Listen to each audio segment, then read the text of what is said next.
Hello everyone, welcome back diploma zone. तो students, आज हम इन्वायरमेंट मैनेजमेंट ईएम का चैप्टर नंबर 4 करने वाले हैं।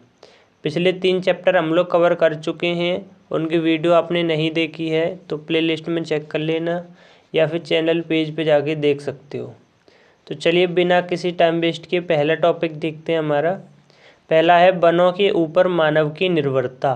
मानव जो है वनों के ऊपर किस तरीके से निर्भर करता है वो हम इस चैप्टर में पढ़ने वाले हैं। देखो, बढ़ती जनसंख्या के कारण मानव अपनी आवश्यकताओं की पूर्ति हेतु प्राकृतिक संसाधनों का उपयोग बहुतायत में कर रहा है। बहुतायत का मतलब अधिक संख्या में। मानव की बहुत सारी आवश्यकताओं की पूर्ति केवल वनों से ही होती है। जैसे भोजन हो गया तुम्हारा, ठीक है, भोजन हो गया, ईंधन के लिए लकड़ी हो गई, और भी बहुत सारी जड़ी बूटी हो गई। तो ये सारी चीज़ें किससे पूरी होती हैं? हमारी वनों से पूरी होती हैं। तो किस तरीके से निर्भर करता है वो देखो, नीचे पॉइंट्स भी लिखे हैं। भोजन के लिए निर्भर करता है, भोजन हमें वनों से मिलता है। ईंधन के लिए लकड़ी की आवश्यकता, विभिन्न प्रकार की जड़ी बूटियों की आवश्यकता।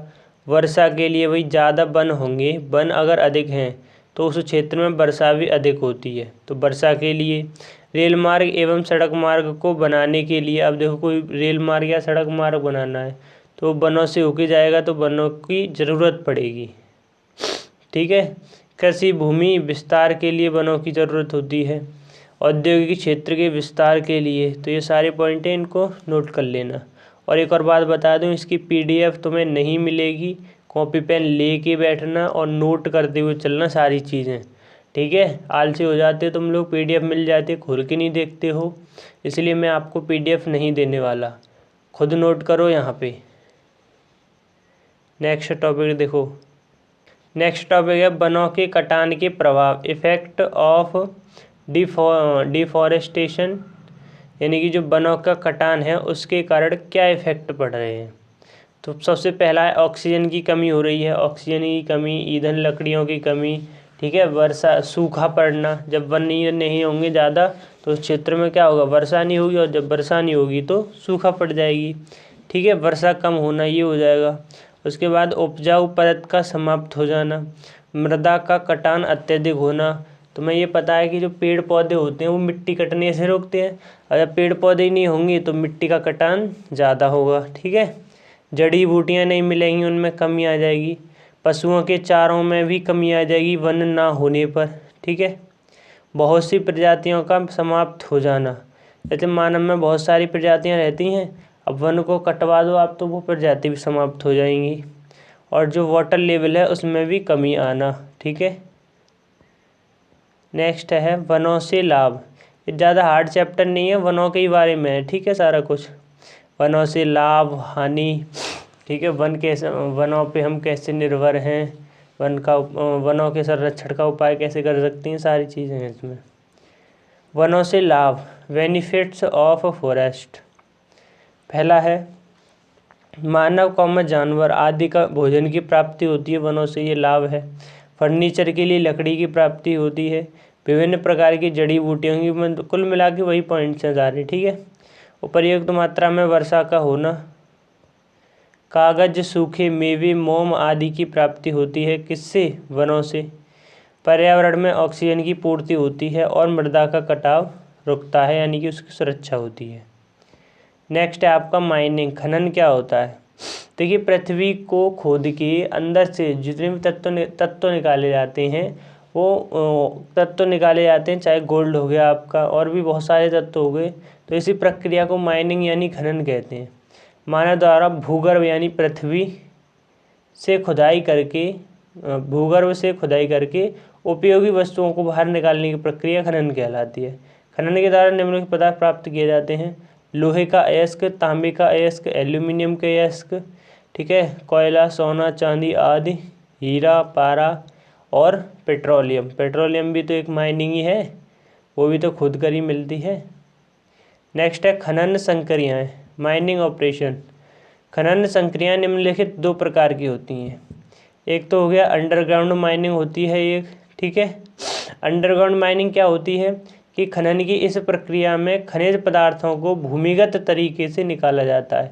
इसमें सुरंगों के माध्यम से खनिजों को निकाला जाता है, यानी सुरंग बना ली जाती है, तब जो है खनिज निकाले जाते हैं।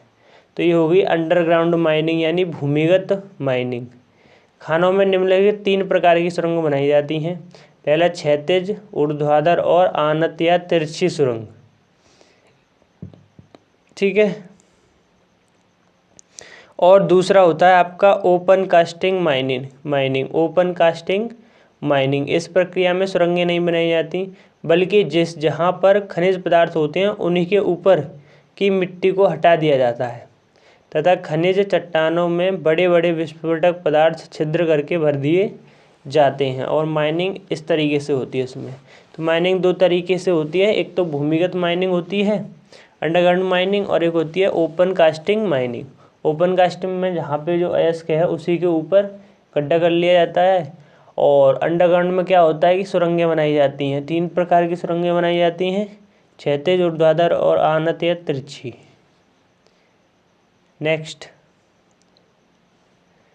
पर्यावरण पर खनन के दुष्प्रभाव। खनन यानी माइनिंग के इन्वायरमेंट पे क्या प्रभाव पड़ सकते हैं। ठीक है, तो वो है इसमें। पहला क्या हो सकता है कि भूमि की ऊपरी परत बिल्कुल भी नष्ट हो जाएगी जब माइनिंग होगी, कोई दिक्कत, कोई उसमें संदेह वाली बात नहीं है। दूसरा पॉइंट क्या है, खनन से अनुपयोगी व्यर्थ पदार्थ भी बाहर आ जाते हैं जो कि भूमि को बंजर बना देते हैं। बिल्कुल सही बात है। विषैली गैसें निकलने से वायु प्रदूषण होता है। जब अंदर आप खोदोगे ज़मीन को तो उसमें से क्या होगा, विषैली गैसें नहीं निकलेंगी। जब वो गैसें निकलेंगी तो वो किसको दूषित करेंगी, वायु को। ठीक है, अब वायु दूषित होगी तो वायु प्रदूषण होगा। खनन के दौरान भूमि में कंपन होता है जिससे आसपास के मकानों में दरार पड़ जाती है।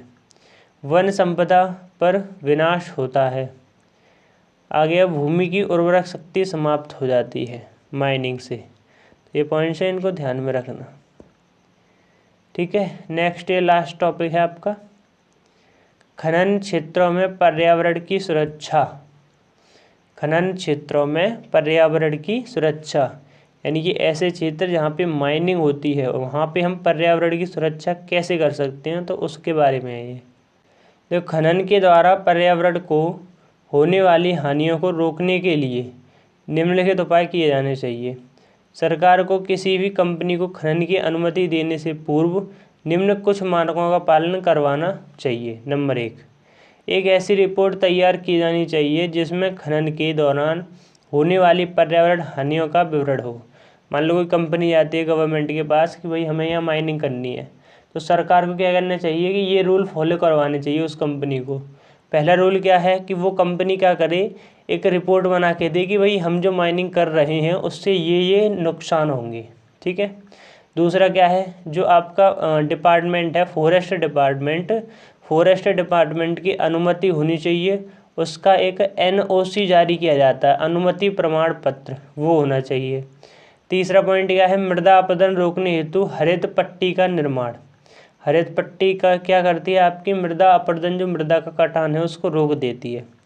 खोखली भूमि को अपशिष्ट पदार्थों व मिट्टी से भरने का आश्वासन लिया जाए। यानी कि जब माइनिंग होगी तो भूमि खोखली होगी तो उसको किसी न किसी चीज़ से भरना पड़ेगा। तो वो भी सरकार को पहले ही मतलब उसको बता देना चाहिए कंपनी को कि हाँ भाई हम ये भर देंगे। ठीक है। फिर उसके बाद में क्या है, IBM यानी इंडियन ब्यूरो ऑफ माइन के द्वारा उस कंपनी के खनन कार्य पर नज़र रखनी चाहिए। अब मान लो कंपनी ने माइनिंग शुरू कर दी तो ये IBM एक डिपार्टमेंट होता है जो कि नज़र रखेगा उस खनन कार्य पे। जो भी माइनिंग हो रही है, जिस कंपनी जहाँ पे हो रही है वहाँ पे उस माइनिंग पे नज़र रखेगा कि अभी माइनिंग किस तरीके से हो रही है, कोई ज़्यादा नुकसान तो नहीं हो रहा, तो इस तरीके से। ठीक है। तो ये चौथा चैप्टर आपका कंप्लीट हो चुका है। अब तक हमने EM के 4 चैप्टर कंप्लीट कर चुके हैं। ठीक है, 4 चैप्टर कंप्लीट कर चुके हैं और आगे भी हम इसको जल्दी ही समाप्त भी कर देंगे। फिर उसके बाद में शुरू करेंगे आपका CMAED। ठीक है, CMAED भी इसी तरीके से समाप्त कर देंगे। और तुम लोग नोट्स बनाते हुए चलना, क्योंकि इस बार नोट्स जो है मैं नहीं देने वाला। क्योंकि तुम लोग आलसी हो जाते हो और फिर कुछ लिखते नहीं हो, और लिखते नहीं हो तो याद नहीं होता और एग्ज़ाम में नहीं लिख के आते हो। ठीक है भाई, चलिए मैं मिलता हूँ आपसे नेक्स्ट वीडियो में, तब तक